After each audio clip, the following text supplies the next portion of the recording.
Nós estamos vivendo o 28º domingo do tempo comum e neste domingo do tempo comum estamos muito marcados pela presença de Nossa Mãe Aparecida e pela presença de Nossa Senhora do Círio de Nazaré.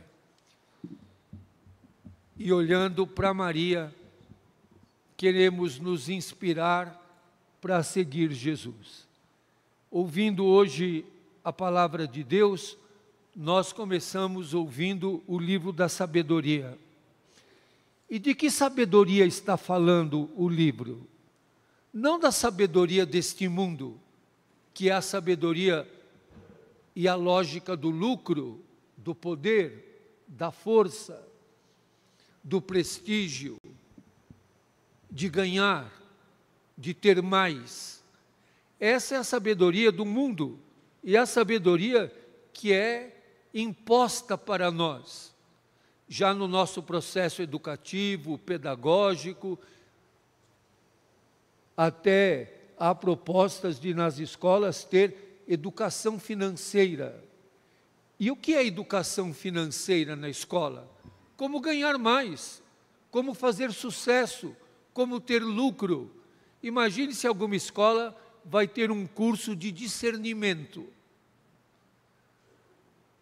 de discernir a partir dos critérios de humanizar a vida. A lógica que perpassa toda a nossa vida é a lógica do ganho, do lucro. Tanto que muitas pessoas perguntam, quando você faz alguma coisa, o que você está ganhando com isso? Que vantagem você está tirando? Você está ganhando o quê? E a busca pelo prestígio, pelo poder, pelo ganho, pelo lucro, é muito grande, é muito forte. E entra em nós, independente da nossa vontade. Essa lógica de pensar entra em nós, como a lógica de retribuir toda a violência que recebemos, toda forma de agressão. O Papa Francisco novamente diz que só venceremos o mal, as maldades, com o bem. Mas é difícil acreditar nisso. E é difícil também viver isso. Imagine só o autor do livro da sabedoria, o último livro da primeira aliança, dizendo: julgueis sem valor a riqueza. Às vezes a gente diz, aquele lá não está louco porque ele não está rasgando dinheiro, né? Então o critério da loucura é se está rasgando dinheiro. Mas esse aqui diz, julguei sem valor a riqueza. Sanatório, não é? Que julgar sem valor a riqueza, internação compulsória. A ela não igualei nenhuma pedra preciosa. Será possível? Isso aqui se chama livro da sabedoria. Pois a seu lado o ouro do mundo é um punhado de areia. Está doente, não é? E diante dela a prata será como lama. Tem que internar. Isso aqui é sem salvação, não é? Como que alguém pode achar o ouro um punhado de areia e a prata igual a lama? Vocês diriam o que para essa pessoa? Qual que é o diagnóstico aqui? Hein? Está louco, não é? E o livro da Bíblia onde está escrito isso se chama Livro da Sabedoria. Amei-a mais que a saúde e a beleza, e quis possuí-la mais que a luz. Imagine agora aqui nesse apagão que viveu a cidade de São Paulo, né? Pois o esplendor dessa sabedoria, sim, é luz que não se apaga. Todos os bens me vieram com ela, pois uma riqueza incalculável está em suas mãos. A riqueza do discernir, do humanizar a vida, do ser fiel até o fim. Essa fidelidade que vai sendo construída no meio dos conflitos, das vicissitudes, tendo como critério a palavra de Deus, que aqui na carta aos Hebreus é definida como viva e eficaz, e cortante, como uma espada de 2 gumes, penetra até dividir,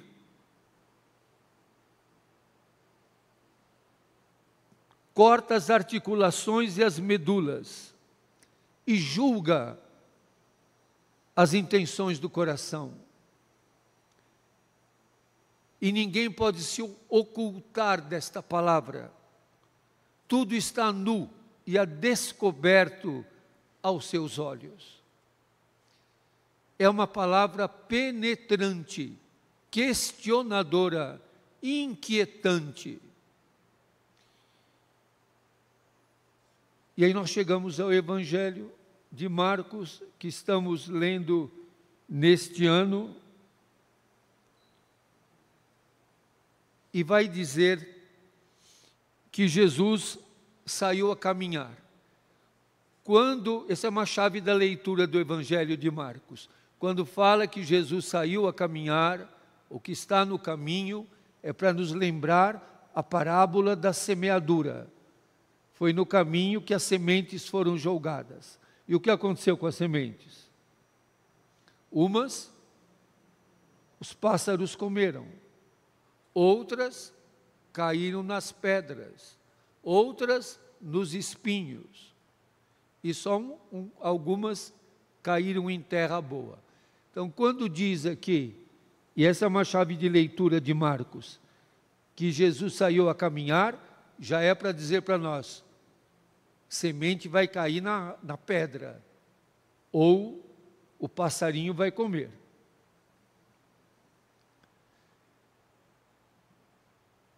No judaísmo, correr era um ato indigno, não se devia de correr. E aí diz aqui, que veio alguém correndo. Quem tinha vindo correndo para encontrar Jesus no Evangelho de Marcos? O endemoniado. É outra chave. Quem que veio correndo encontrar com Jesus? O endemoniado. E quem se prostrou, ajoelhou-se diante dele? O leproso. Aqui não diz quem é, mas diz que é igual ao endemoniado, igual ao leproso. E falou para Jesus, bom mestre, cuidado com quem chega com muito elogio, viu? Bom mestre. E aí olha o pedido dele, que devo fazer para ganhar a vida eterna? Aí a gente já viu que aquela sabedoria que falou no livro da sabedoria não tinha chegado nele. Ele quer ganhar a vida eterna. Ganhar. Por isso Jesus é um pouco duro e diz, por que você me chama de bom? Bom é só Deus. E você vem para mim para ganhar. E Jesus dá uma resposta extremamente desconcertante. Não diz para ele dos 10 mandamentos, não fala dos primeiros, que se referem a Deus. A tábua da lei é dividida em 2. Uma parte dos mandamentos referentes a Deus e a segunda parte referentes ao próximo. Jesus lembra para ele só a segunda parte, as referentes ao próximo, e diz para ele, não matarás, não cometerás adultério, não roubarás, não levantarás falso testemunho, não prejudicarás ninguém. Honra teu pai e tua mãe. Jesus só se refere aos mandamentos voltados para o outro. Não se refere a nenhum mandamento voltado para Deus. Jesus é um catequista desconcertante. Por que que Jesus faz isso? Porque amar a Deus todo mundo diz que ama. Honrar a Deus todo mundo diz que sim. Mas existe um critério de verificação se esse amor a Deus é verdadeiro. O irmão. O critério da veracidade é o teu irmão. Eu amo a Deus e mato. Eu amo a Deus e difamo. Eu amo a Deus e faço fake news. Eu amo a Deus e falsifico. Eu amo a Deus e sou falsário. Eu amo a Deus e desprezo o meu irmão. Eu amo a Deus e desprezo os pobres. Então está sem critério. Para amar a Deus, eu tenho que cumprir mandamentos verificáveis. E ele vai dizer, modesto ele, né?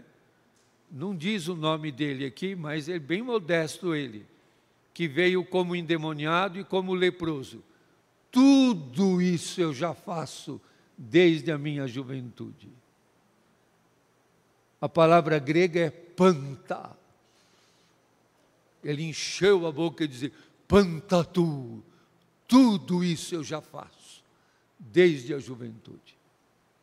Modesto, não é?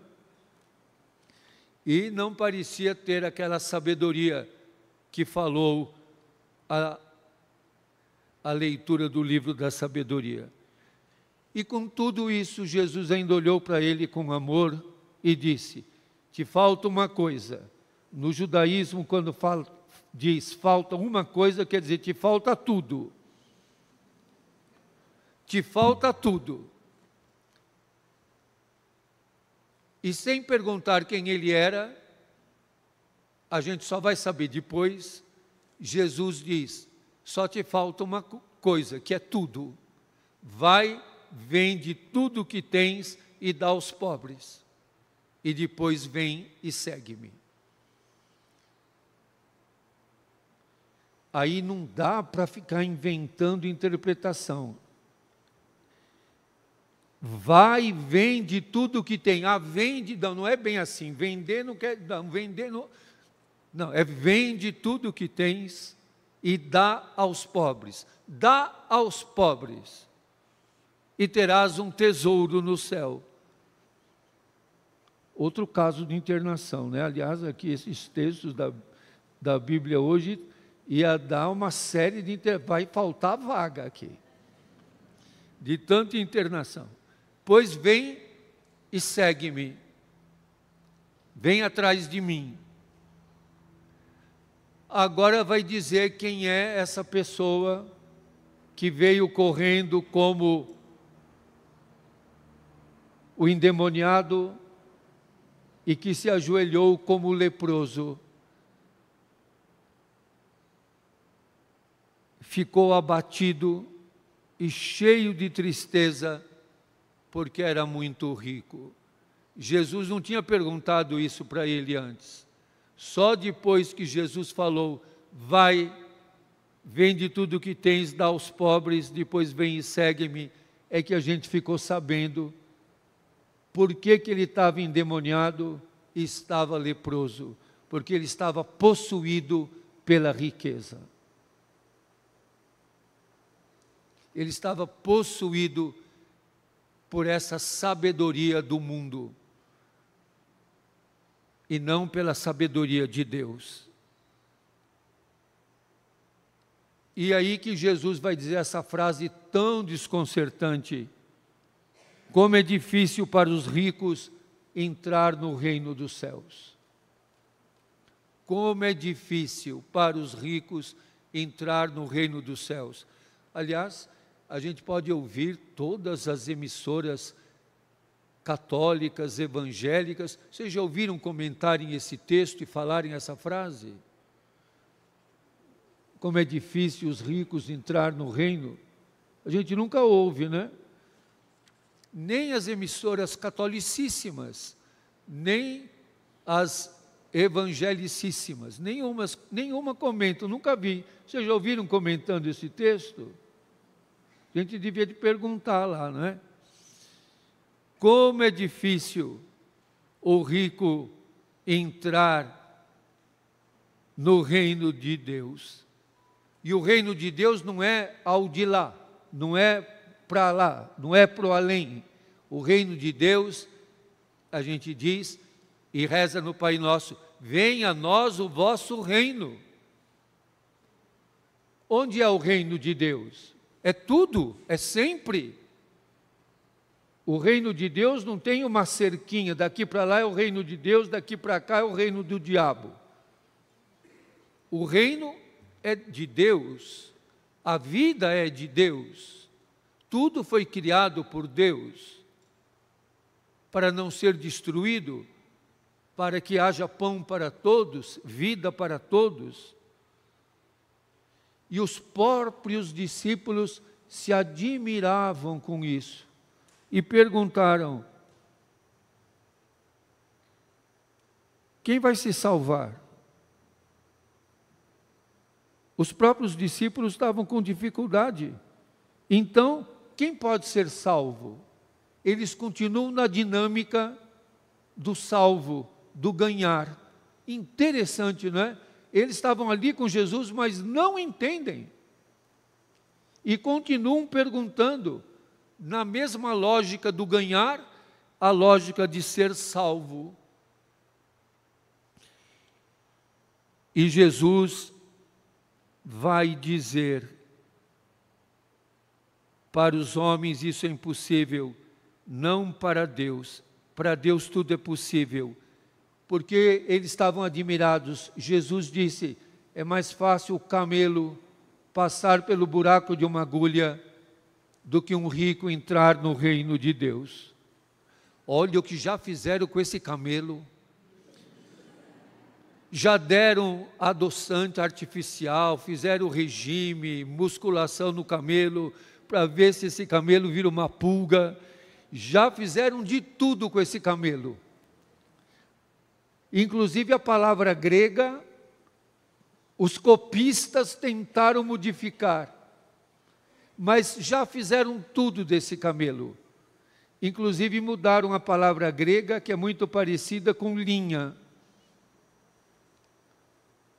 Mas olha, esse camelo, já fizeram esse camelo virar uma pulga, ou uma bactéria, ou um vírus que ninguém enxerga, para ver se ele passa.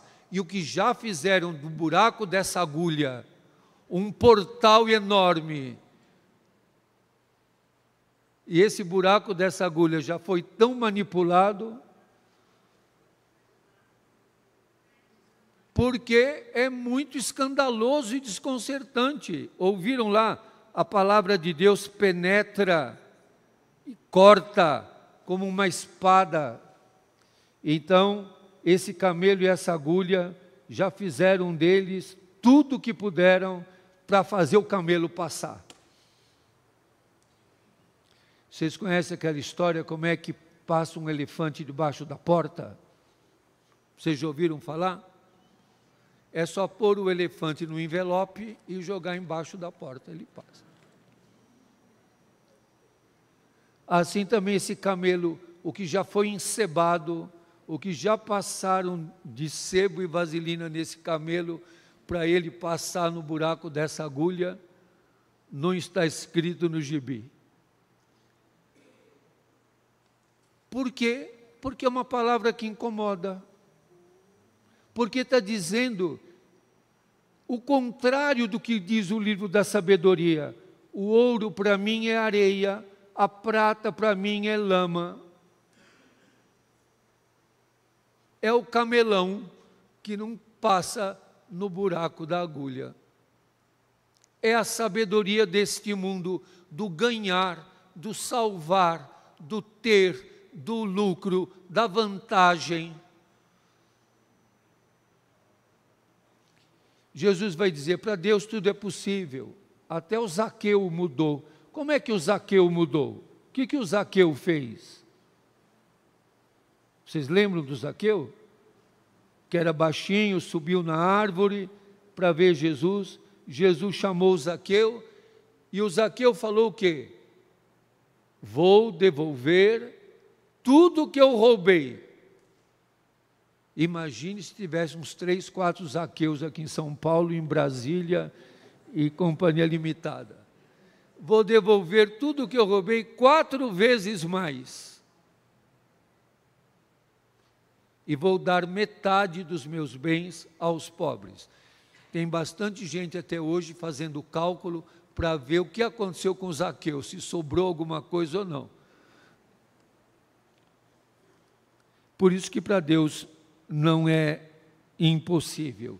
E aí o Pedro, que também ainda não tinha a sabedoria que o livro da sabedoria diz, e toda vez que fala Pedro, é porque ele vai dar um fora. Quando fala Simão Pedro, ele vai dar um dentro e um fora. E quando fala Simão, ele vai dar dentro. Aqui está falando Pedro, então sinal que ele vai fazer o quê? Dar um fora. Ele pergunta, e nós, que deixamos tudo para te seguir? O que ele está querendo perguntar para Jesus? O que nós vamos ganhar? Qual a vantagem que a gente tem? Jesus diz de uma forma enigmática, você vai ganhar 100 vezes mais tudo que você deixou, com perseguições. Essa fala é tão dura que nem os copistas conseguiram mudar. Com perseguições. É como dizer para você, você vai ganhar um carro, uma casa, uma conta, tal, mas você vai ser perseguido. Ele diz, vai ganhar tudo com perseguições. E no mundo futuro, a vida eterna, a vida que não termina, a sabedoria que ensina que os grandes valores e os melhores valores da vida são os do amor. Por isso que o amor é tão difícil de entender, tão difícil de viver, tão difícil de compreender. Maria é a mãe do divino amor. O divino amor é Jesus, que nos ensina, que nos fala essas palavras tão difíceis de entender, tão difíceis de entender, e que só serão possíveis de entender pelo amor. Outro dia eu falei isso em 2 missas, mas esqueci de falar na missa das 10. Quando o padre acaba de proclamar o Evangelho, o que é que ele faz? Vocês vêm todo dia na missa, ou todo domingo. Quando o padre termina de proclamar o Evangelho, o que ele faz? Hein? Ele fala a palavra da salvação e o que ele faz com o texto? Beija. Por isso eu queria convidar todos vocês a pegarem o folhetinho, lá onde está o número 10 do Evangelho. Essa palavra tão dura e tão difícil, e convido a todos, beijem. Sinal de que nós aceitamos o que Jesus diz. Amém.